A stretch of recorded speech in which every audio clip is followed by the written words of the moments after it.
Awake 'tis morning 4:30, brought to earth by Jim Pool's roar. Of shake a leg that gentle sound starts us on another round. Where's my apron, my rubber shoes?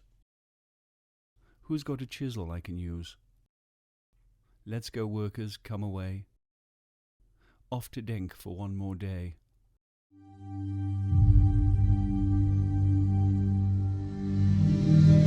By 1941, the Second World War had been raging across Europe for several years and was not going the Allies' way. Setback followed setback. In the Far East, Germany's ally Japan attacked US forces at Pearl Harbor, invaded territories across the Pacific, and rapidly advanced towards Malaya and the impregnable British fortress of Singapore. Thousands of British and Australian troops were sent to defend the colony. For many, this was to be the defining moment of their lives.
Victoria gone, you know, she's really gone out there. She's got Slurpee. I had 2 pepper soups. I needed a drink. It was very hot. It was peppery.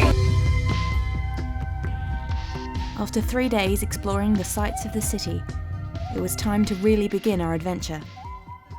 We were going to be tracing just one part of a journey that began 6,000 miles away in England. A journey that would now take 14 hours by plane, took several months by sea. Out of Greenock, Polish ship Sobieski. Halifax, American ship Mount Vernon ex-Washington, 6,000 men. South along American coast, past island of St. John. Through a narrow passage between Trinidad and mainland of South America known as Serpent's Mouth. Crossed equator, 24th November 1941. Cape Town, December 9th. Native part of city closed to whites. Christmas in summertime. Mombasa, Kenya, First sight of darkest Africa. Indians in control of commerce, Bombay Jews. Citrons at 50 a shilling. Maldive Islands, sights of Krakatoa. Torrential rain. Cruiser, Exeter. Malaya, pineapple plantations. Back on Singapore Island. Shooting at gaps in causeway. Capitulation.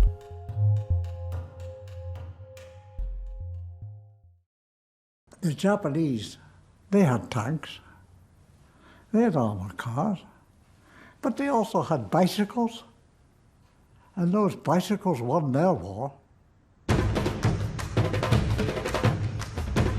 They came down Malaya like a wire through cheese.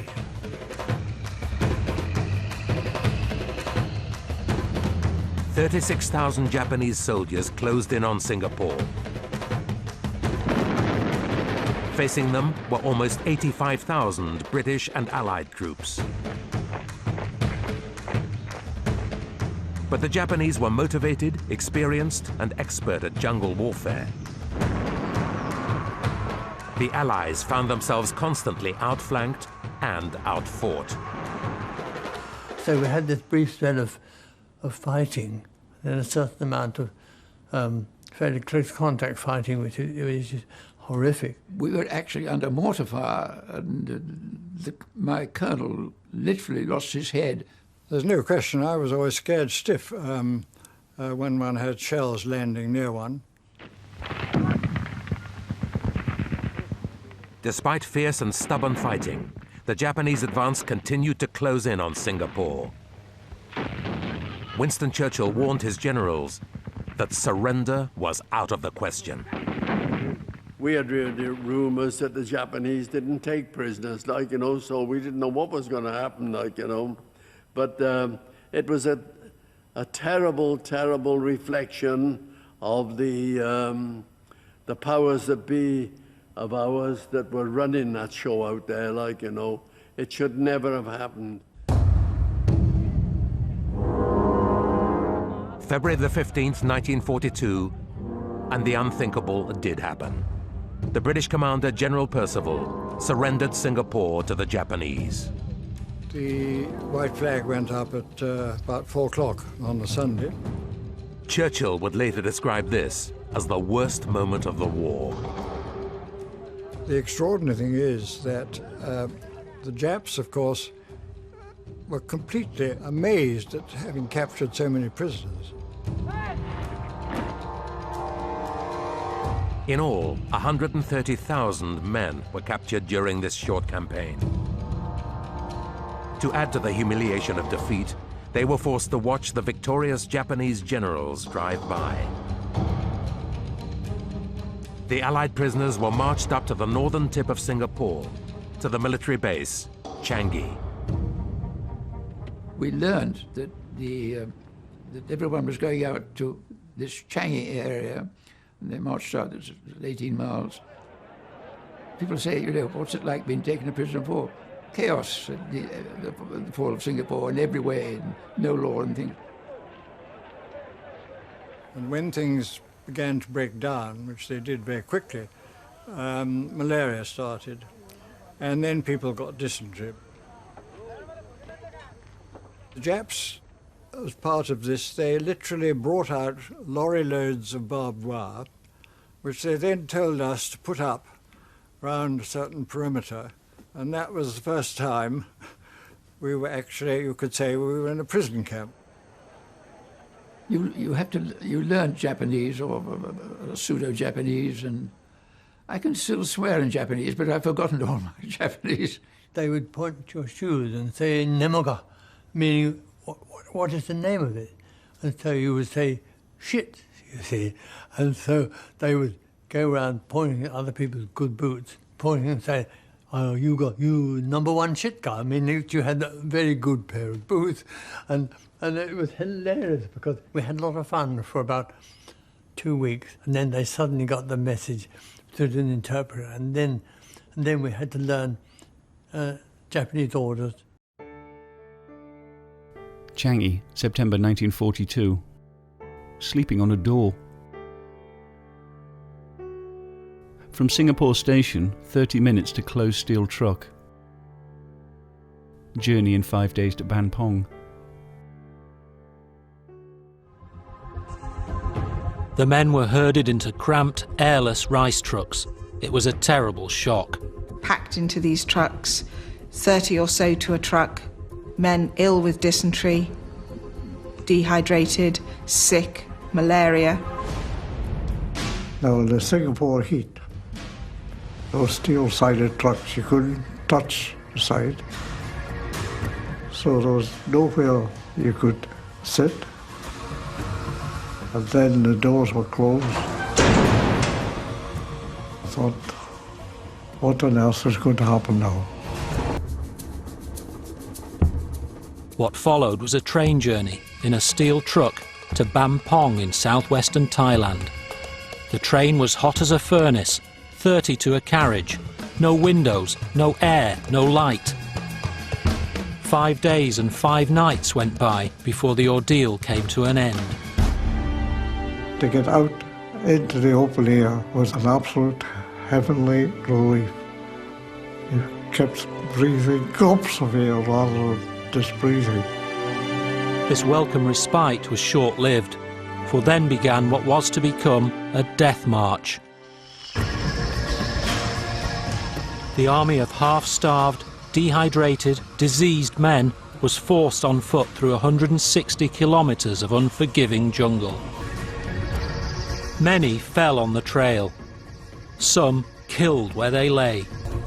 After another 5 days, they were told they had arrived at their destination.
Okay, we just arrived at the WWII Resort Hotel. Bridge Resort. Bridge Resort, sorry, I couldn't get that right. And it's not a traditional hotel with individual rooms, but we've got our own little house here. And yeah, and we've even got a bed each, which... Upgrade to individual beds. We have a fridge, a TV, it's really nice. Bathroom, it's basic. The shower, that's going to take a bit of working out. It's like just an electric feeder shower. It comes with, oh no, there's two now. Comes with complimentary lizard And there's one on the window as well, which that's okay, it's just chilling, as long as it doesn't run up my leg when I'm in there.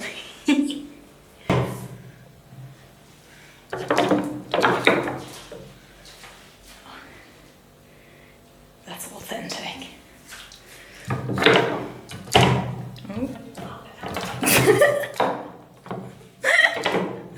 No! Oh, no, okay.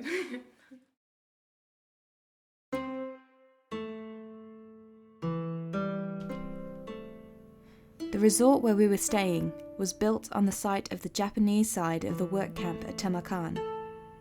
Just on the other side of the road is the site of the prisoner of war camp, where the men who built the 2 bridges crossing the River Kwai lived, and many died.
What are you doing tomorrow, Mum? Getting up, having breakfast, not sure how that's gonna go. But then we're going to be picked up by Rods. And we're going to go and visit some of the camps that Dad was at and just have a general look round. And yeah, I think it will be a long day and walk through Hellfire Pass. And hopefully Rod will be giving us information all along, and we'll stop and we'll get out and walk a bit and get back and have a look round. Really having very little expectation of what we're going to see. So we'll check in tomorrow. And how was our dinner tonight at the floating restaurant? It was very nice. It was very spicy. How many beers have you had? My God. I've had 3 small beers. I was very thirsty.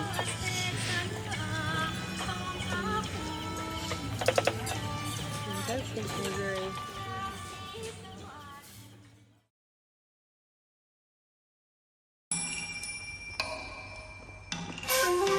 By June 1942, the Japanese advance had continued across the Pacific and up into Burma towards India. With an urgent need to move supplies, the solution was to dust off an old British plan to build a railway.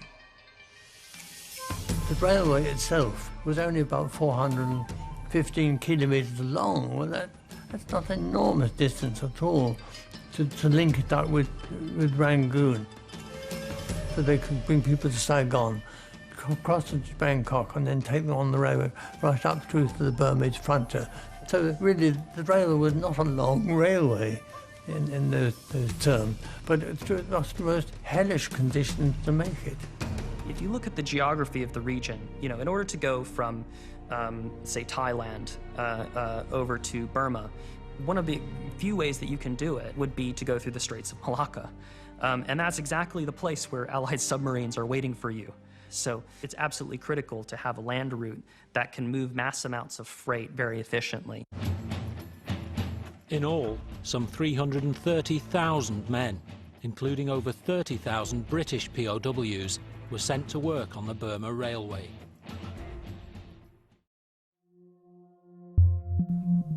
bridge building over river, pile driving, railway embankment and cutting, first letters from home, first malaria and dysentery.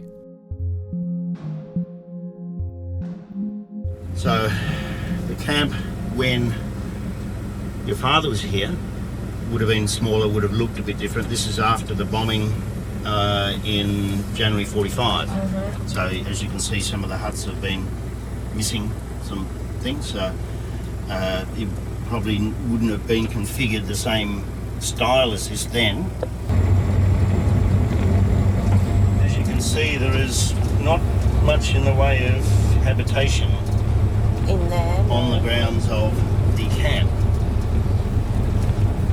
And that gets back to something we'll talk about a bit later, is the superstitions of the Thai people, the fear of ghosts. So in that camp, a lot of people died. So not many people are going to want to build a house on top of that. In front of us here, I don't know if you know that monument there. Is this the Japanese one? That's a Japanese monument built in 1944. It's the ugliest thing I've ever seen. Yeah. Built in honour of the people that died building the railway. Right. Okay. But was it for the Japanese people? No, everybody. For everyone? Yes. Right. A lot of people go, well, why did the Japanese build a monument like this after they treated the prisoners so badly? You know, it seems incongruous that one, you treat them badly, they die, and then you build a monument to say that they died. Well, when the prisoners were captured, to the Japanese that was the lowest of the low. You couldn't. They would rather die in battle or kill themselves than be captured, because it was a stain on their family. So, as such, they were treated as their life was worthless. Building right, but when they died, their status changed because now you die in service of the emperor, building his railway. So then they built this.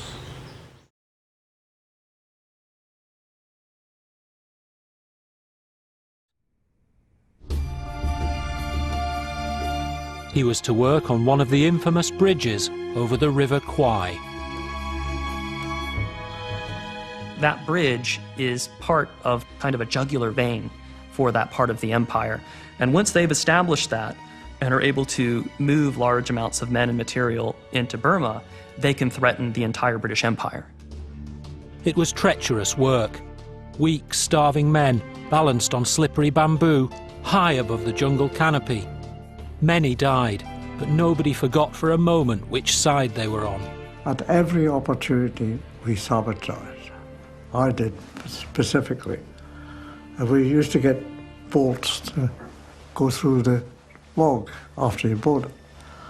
So if you had a chance, you had a wee steel saw hidden away, and you would cut part way through the bolt.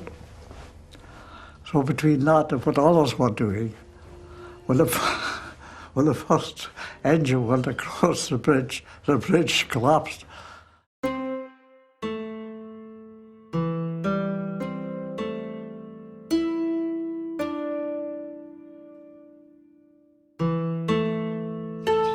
Okay, now, pile driving is for the wooden bridge, because you don't drive piles into the concrete steel bridge. So what they were doing when they built the wooden bridge, they started from both sides, and they had boats floating out, and they would be pile driving the supports into the river bed, and they're working towards each other. Then they're joining that. This road came down. There was a small cutting going down onto the bridge, and went across the other side, and there's another small cutting coming up the other side. So they're the cutting. So that's what he's doing. You know, he's just there. Whereas he's working and he's building that bridge. And then he probably would have gone on to work on the concrete and steel bridge, because they're doing that at the same time. They started this one a little bit earlier than that one, but then they're building both. And when this is complete, this gives them access across the river for men and equipment to go further up to Changkai, where we're going to go later on. At the same time, they're finishing off completing the concrete and steel bridge. Little cutting is over there, okay, straight across there. So that's a wooden bridge, this is a steel bridge. Now, we know from before that the bridge was bombed and put out of action. So originally, I've never actually seen a picture of the bridge as a whole, but these curved sections are original, and then those two rectangular replacements for 3 curved sections. Okay. So it was all curves. It was 11 curves, right? There's only 8 now, so there's 1, 2, 3, and there's 5 up there. These ones, the curved ones, came from Java. Right. So the Japanese found them in a storehouse in Java. We'll build spans like this, and we'll have them in a storehouse. If we need one, we'll pull one out and put it on a bridge. And the Japanese said, aha, just what we need for our bridge in Thailand. So took them from Java, shipped them across, brought them up, and reassembled them, the 11 of them, right here. So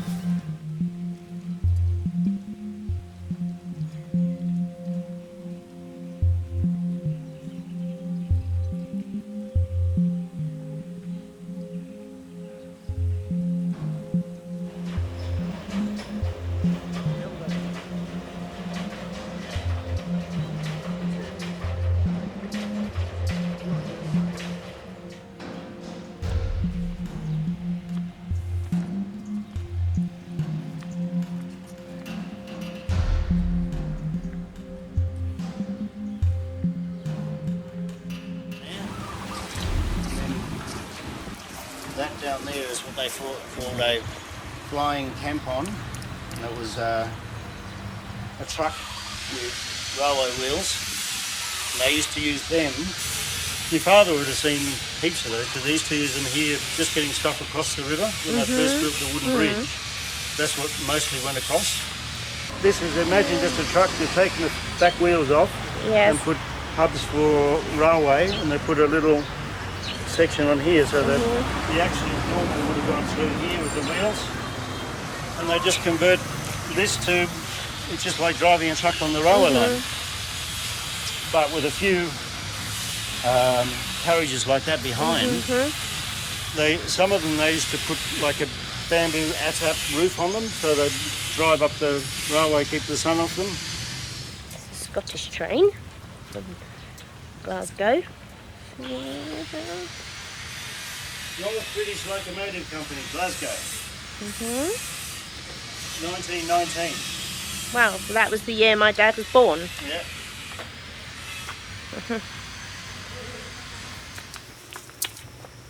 Slip up.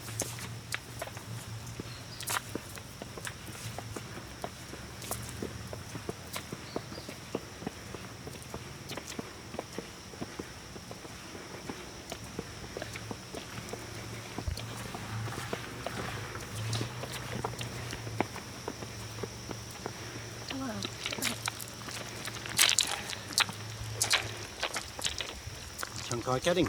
Wow. Just like a smaller version of Alpine Pass. Yeah. It's about as tall, but nowhere near as long. So this was built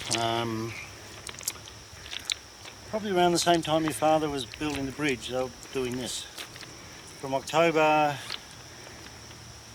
42 to it was finished February 43. They started doing it in what they call hammer and tap. Hammer and tap is you've got a long bar with a drill bit on the bottom. Somebody holds it and somebody hits it, bang, turns, hits it again, and it drills its way into the ground. But this cutting was started with hammer and tap, but it finished with, they finally got some compressors here and they used jackhammer type drills. So there's 2 different types of drill marks here. You've got drill mark from a compressor and drill marks from hammer and tap. The hammer and tap was a long skinny rod like that. The compressor was long but it flared out, so it made a bigger hole. basically. So just here, that's a compressor drill. Oh, all right, yeah. Okay, there's up there, over there, over there. See them all over the place here. So they drill a hole, put some dynamite in it, and go bang. The one coming in sideways, one up there, and then hammer and tap.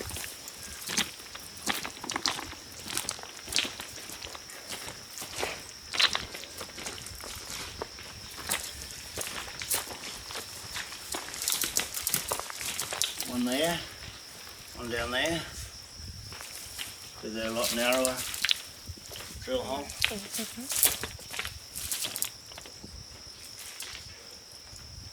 One over here.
May 1943. Kinsayok.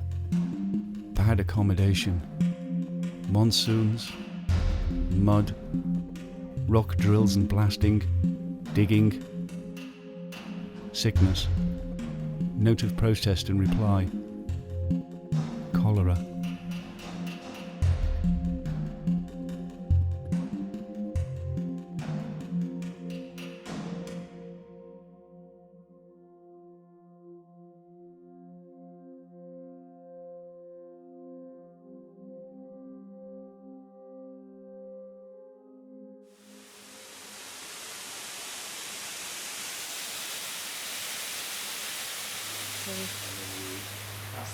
Kinsayok National Park, the site of one of the camps that Dad was in. So now it's a national park which extends right up to the Burmese border, covering an area of approximately 200,000 acres. There are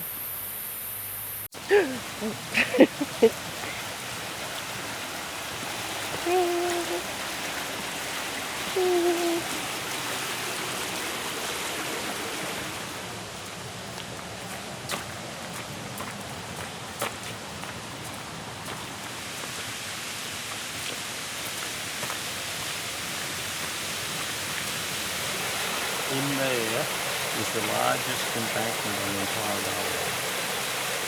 Okay, we're down close to the river, but in near Kinsayok there are a couple of big depressions in the ground. There's an enormous embankment in there, and in some places 50 feet high. Estimated years ago, probably about 250,000 cubic yards of material went into that embankment. wow. When you go through this way, there are a couple more, nowhere near as big, but big embankments in here. So Kinsayok consumed thousands and thousands of men. because you've got Group 4 headquarters at Tar South, and they're building their bit. You've got Group 6 headquarters at Kinsayokan up at Frankasi, and the Dutch are building that bit. So you've got railway sort of finished in there, and then bits of it finished there, and bits of it finished there, but you've got these hold-up points in between. Hellfire Pass was a hold-up point. Yeah. It's finished to the south, and the earthworks are finished to the north, but that's not finished. So they pour in lots of men to cut that. You've got stuff finished south of here, you've got finished north of here. You've got this huge embankment not finished, so you pour in thousands of men from elsewhere just to carry dirt. And build this enormous embankment. And that's why they were brought up here. Get that finished, then the railway goes zoom, it's all the way up through Rintin, it's all done. And then where do they go? They go to the next key point, which is up at Kanchanaburi.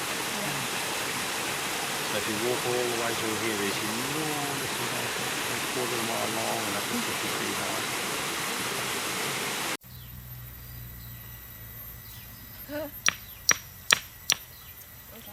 That's one of the bolts that they put through the flush plates to join the rail. Yeah, when you put the rails together, those short lengths of rail, you put a plate on each side and you bolt them together. Through. And that's one of the I'm not bolts sure you that held the rails allowed together. to do that. I don't know. And somewhere around here is probably the nut, but yeah, it could be still be down in there somewhere. Come on then, Victoria, look for it. Some of the artefacts I've picked up over the years.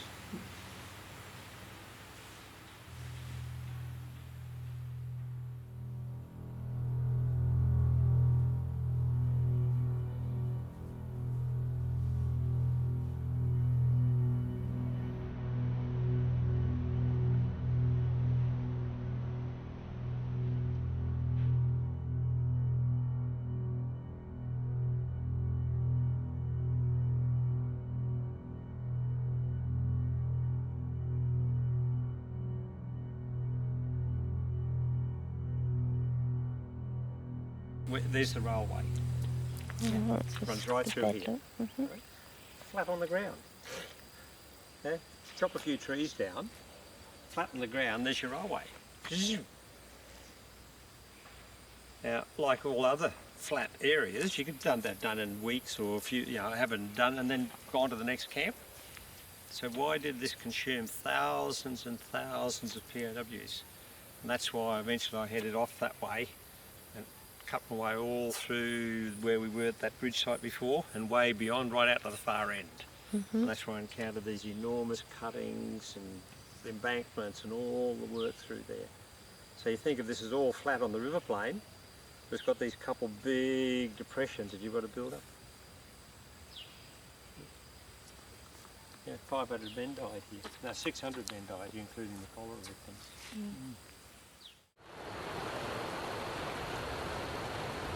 I forget how long, but 2 or 3 months, it was monsoon.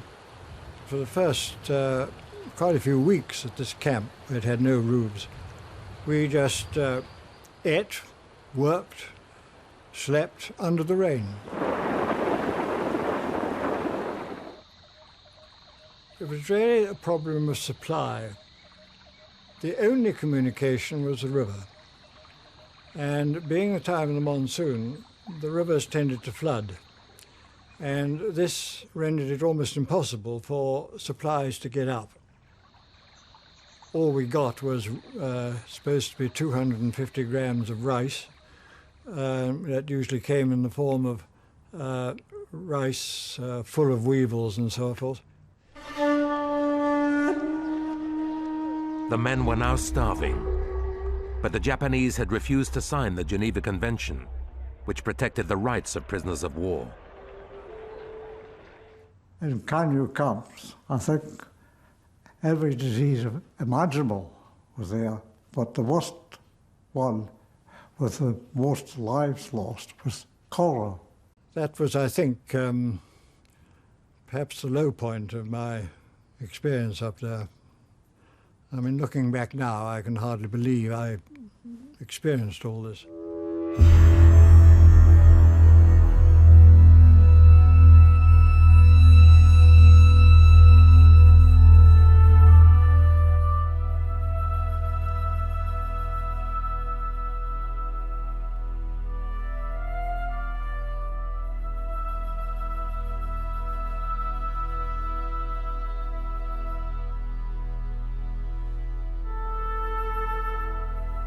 August 1943. Evacuated sick to Kanchanaburi with beriberi.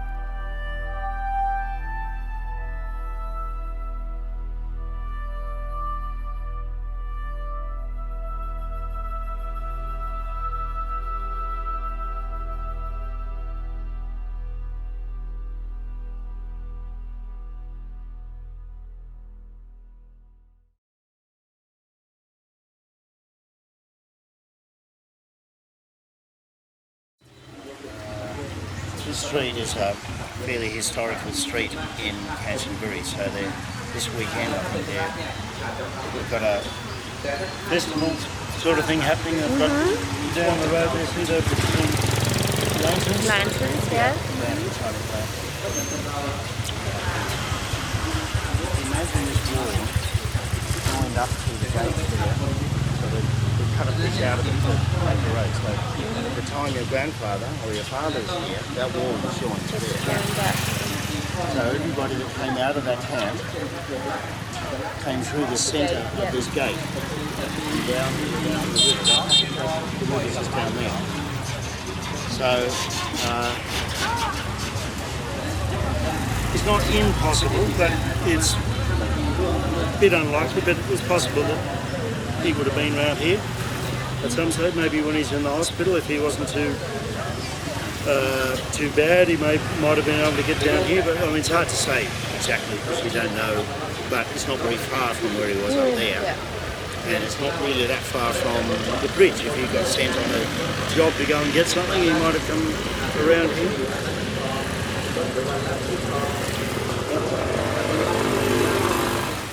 Young lad fishing here, says he hasn't caught anything though. But there's plenty of fish in there, I've seen that.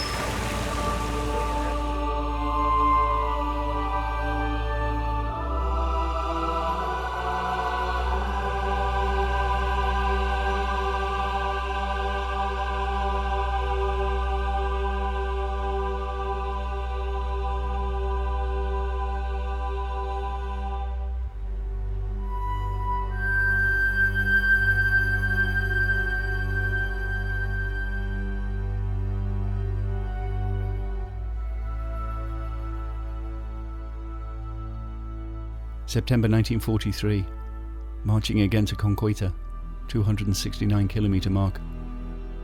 General rail work till line arrived in November. Better conditions when rain ceased.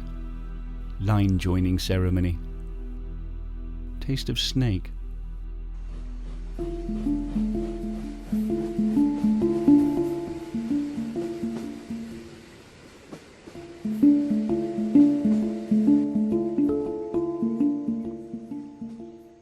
October 1943. Japanese forces in Thailand celebrate the completion of what would become known as the Death Railway. Snakes were very good to eat if you get them. The first one I killed was by accident, and I just banged. It takes a lot to kill a snake because they thrash, a tremendous amount of. And I said, we've got something to eat, you said. So, do you know what you've just killed? And I said, no. He said, well, that's a king cobra. And I hadn't a faint note or this thing. But it didn't matter, really. The lizards were quite nice. They were quite big. They could be up to about 18 inches long, quite big, And you just kill them, skin them, and cook them, either grill them or put them in some water and cook them in a pot.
basically what Dad meant in the entry for Kinsayok, where he put rock work.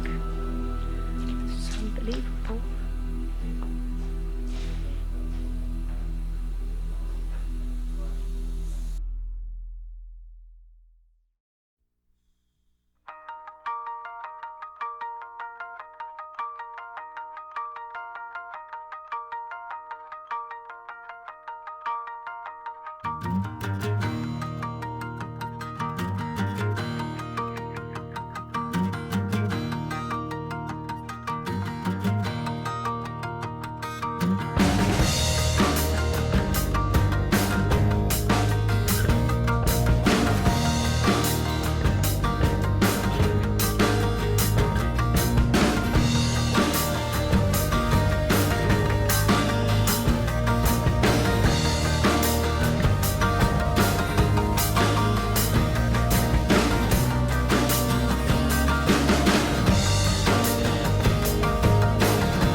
My thoughts were, this is an easy way of getting rid of us.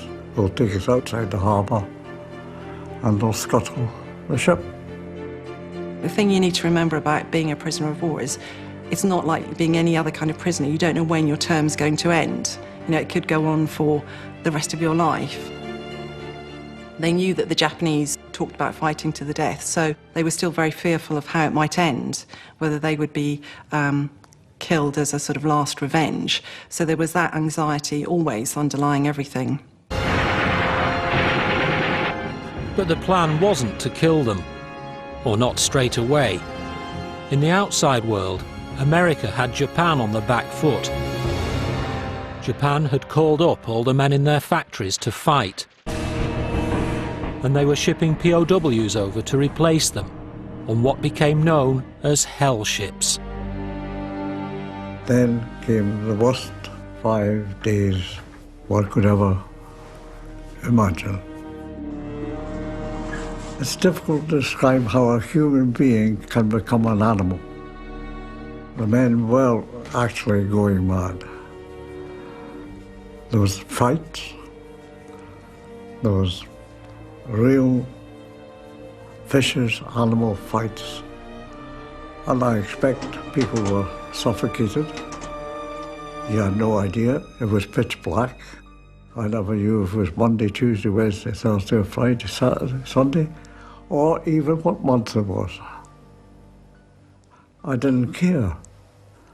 I only cared about getting through that day. Cargo ship, 450 men in hatches, sweatbox, rain and waves. Nearing Japan, chased by subs. Arrived at Mojar 27th June 1944. Funatsu camp, work at Iron Denki, goat track leading to camp. Cold, dry winter, 6 feet of snow. Rationing of all food and luxuries. The last camp on the list is Funatsu, also known as Nagoya 3B. This camp was the smelter for lead and zinc. The camp was established in September 1944, and approximately 300 American and British POWs worked there for the last year of the war. According to reports made by the men who evacuated the camp, the main danger at Funatsu was the extreme cold.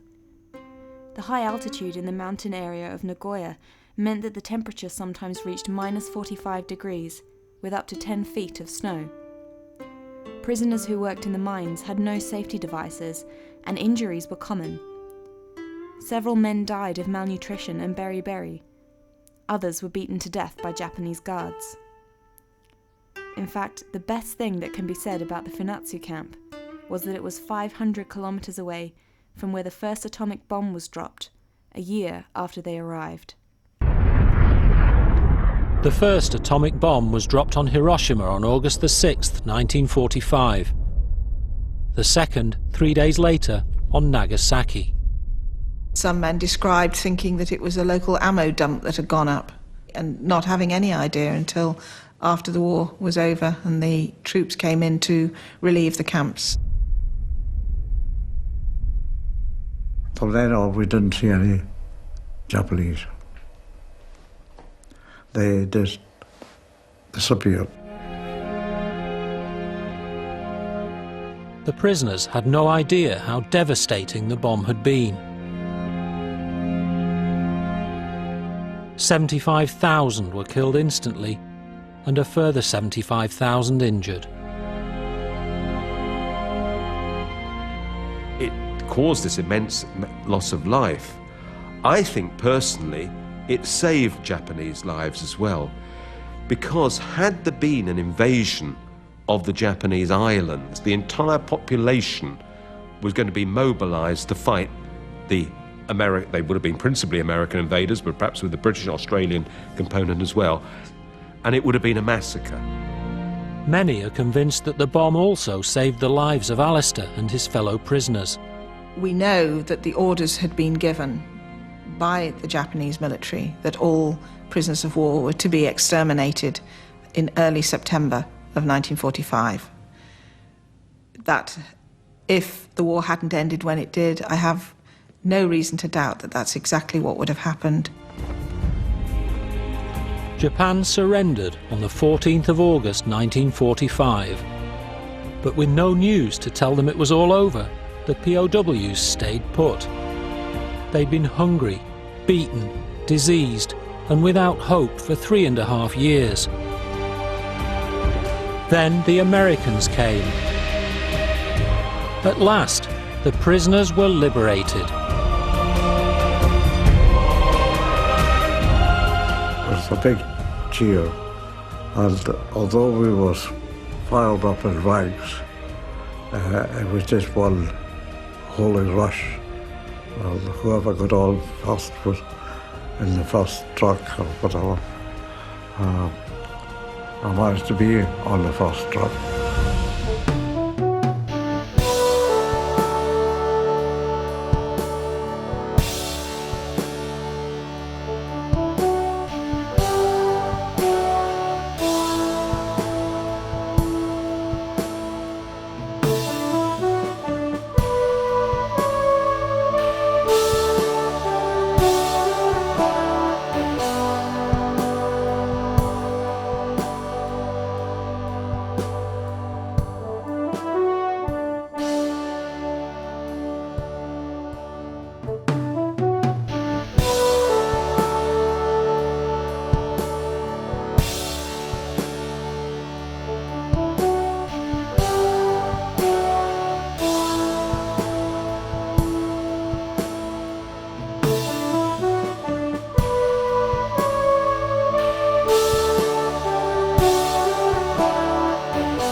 Well, it's Friday morning.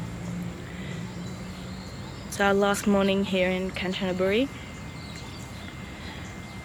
Thought I'd just come up here and say a little goodbye to the bridge that Granddad worked on 70 years ago. It's quite an amazing thing, really.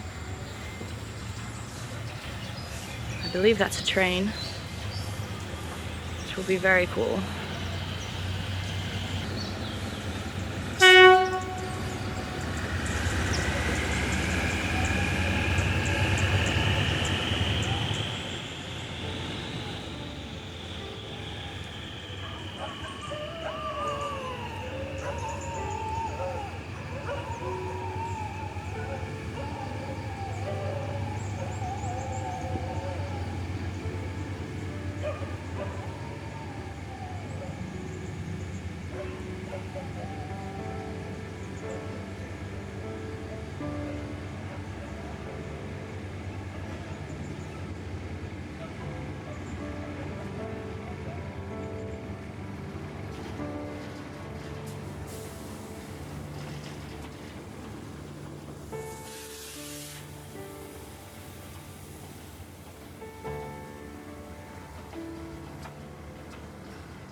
Work is finished. Let's away. That's the end of another day. Back in camp with daylight dying. On our beds we'll soon be lying. Into bed, put out the light. Good night to all. Good night. Good night.